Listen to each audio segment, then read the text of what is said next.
Hi hello नमस्कार. मी अवधूत गोळे पुन्हा एकदा तुमच्या सगळ्यांचं स्वागत करतो माझ्या शेल्फमधूनच्या पुढच्या भागामध्ये. मित्रांनो, सध्या मी जी रहस्यकथांची सिरीज वाचायला घेतली ती अफलातून आहे, तोड आहे. म्हणजे आपल्याला रहस्यकथा म्हटलं की सगळ्यात पहिला आठवतो तो शेरलॉक होम्स मर्डर मिस्ट्रीजमध्ये.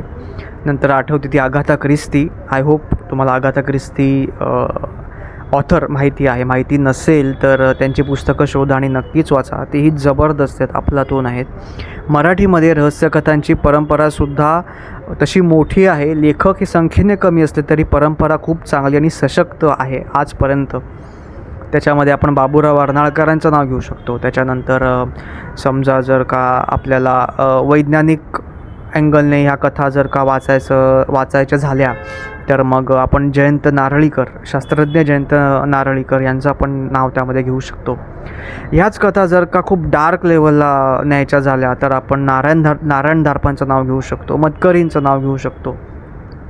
आणि जादू माहिती आहे का तुम्हा सगळ्यांना, ह्या परंपरेमध्ये लेखकांची संख्याही जरी कमी असली तरी ती कधीच खंडित होत नाही.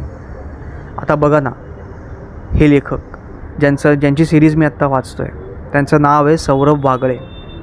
वयाने तरुण आहेत, मला वाटतं राहतात ते पुण्यामध्ये आय गेस.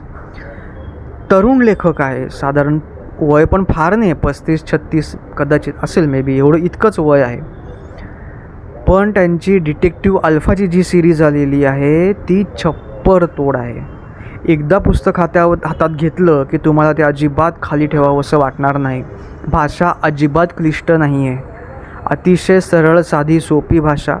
व्यवहारामध्ये माणसं जसं एकमेकांशी बोलतात तसं सगळं एकमेकांशी बोलणं, त्याच्यामधून तयार झालेली रहस्य आणि डिटेक्टिव्ह अल्फाच्या बुद्धीतून त्याचा होणारा उलगडा.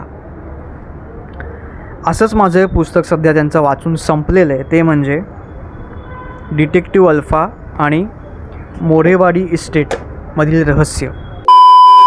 खाली पडलं पुस्तक, मी वर उचललं पटकन ते. बरेचदा लेखक आणि त्यांची नॉवेल्स थोडीसे शायसुद्धा असतात, त्यांना पटकन समोर यायचं नसतं.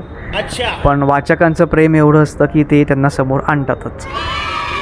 हे आहे ते पुस्तक जे मी म्हणत होतो, डिटेक्टिव्ह अल्फा आणि मोरेवाडीतील रहस्य. काय होतं, प्रभू नावाच्या एका मुलाला पुण्यामध्ये शिक्षणासाठी यायचं असतं. त्याचे वडील त्याच्यासाठी एक जागा शोधतात. त्या जागेवर पाहणी करायला गेल्यावर त्याला कळतं की इथे अजून एक मुलगा राहतो ज्याच्याबरोबर ही जागा आपल्याला शेअर करायची. हा मुलगा विचित्र आहे, त्याच्या जगामध्ये हरवलेला आहे, पण ठीक आहे, आपल्याला अभ्यास करायचा, आपल्याला बरंच होईल. उलट मी अजून कुठल्या जागी गेलो तर तिकडली मुलं मला त्रास द्यायची, म्हणून तो ही जागा फायनल करतो.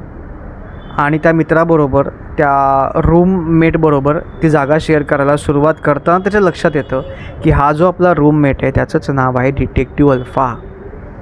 आणि तो चक्क पोलिसांना केसेस सोडवण्यामध्ये मदत करतो.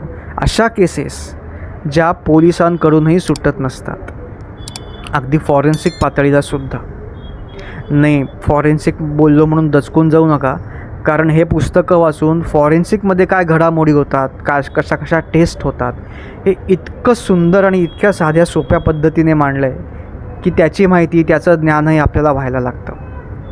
बरं, मग जशी त्यांची मैत्री पुढे जात जाते तसं हा प्रभू चक्क डिटेक्टिव्ह अल्फाला, हे मी सांगणार नाही, हे तुम्ही पुस्तक वाचून त्याचा आनंद घ्या.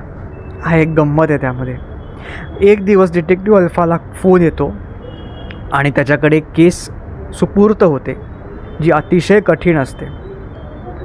एका भल्या मोठ्या इस्टेटीचा एक मालक असतो आणि त्याचं म्हणणं असतं की माझ्यावर आदल्या रात्री हल्ला झाला आहे आणि माझा मारेकरी माझ्या इस्टेटीमध्येच लपून बसला आहे.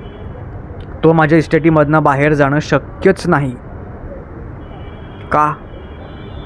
तो गाव सोडून का नाही जाऊ शकत? तो ती इस्टेट सोडून का नाही जाऊ शकत? इतकी मोठी इस्टेट आहे त्या व्यक्तीची की त्याचा दावा आहे की ती व्यक्ती, तो गुन्हेगार तुम्हाला त्या इस्टेटीमध्येच सापडेल. बरं, इतका धनाढ्य व्यक्ती म्हटल्यावरती त्याच्याकडे स्वतःची सिक्युरिटीचा फौजफाटा आहे. त्या फौजफाट्याचं अख्खी इस्टेट पालथं घालूनसुद्धा होतं, पण त्याला ती व्यक्ती सापडत नाही. आणि म्हणून ही केस येते डिटेक्टिव्ह अल्फाकडे. डिटेक्टिव्ह अल्फा ज्या क्षणाला त्या गावामध्ये पाऊल टाकतो आणि त्याची ना अतिशय मस्त अशी शैली आहे प्रश्न विचारत जाण्याची, वेगवेगळ्या बाजूने, आणि त्या प्रश्नामधनं तो जी तर्कसंगती लावतो आणि घडलेली गोष्ट काय असू शकते याच्या शक्यता तो ज्या काय उभ्या करतो आणि त्यातून जे सत्य शोधतो, plus forensic research, forensic proofs हे तो सगळ्यांसमोर मांडतो. आणि सगळ्यात शेवटी हा सगळा प्लॉट, हा सगळा प्लॅन कोणाचा असतो हे जेव्हा समोर येतं तेव्हा मी तुम्हाला लिहून देतो, तुम्ही हे पुस्तक संपवल्याशिवाय खाली ठेवणार नाही. अशी अनेक पुस्तकं असतात जी आपल्या मनाची इतकी पकड घेतात की आपण रात्री उशिरापर्यंत ती वाचत बसतो. अगदी 1, 2, 12 किती वाजू आहेत, 2, 3.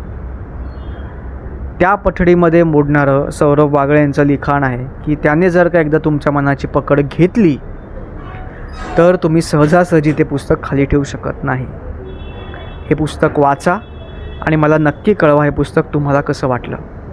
ज्यांना पुस्तक वाचनाची सुरुवात करायची आहे, मराठी पुस्तकं वाचण्यासाठी हातात घ्यायची आहेत, पण त्यांच्या मनामध्ये असं आहे की मला असं काहीतरी वाचायचं जे खूप इंटरेस्टिंग असेल, जे यूथफुल असेल, जे धडाकेबाज असेल, ज्याच्यामध्ये जोश असेल, काहीतरी शोध असेल, मजा असेल, तर सौरभ बागळे यांची ही सिरीज डिटेक्टिव्ह अल्फाची तुम्ही नक्कीच हातात घ्या.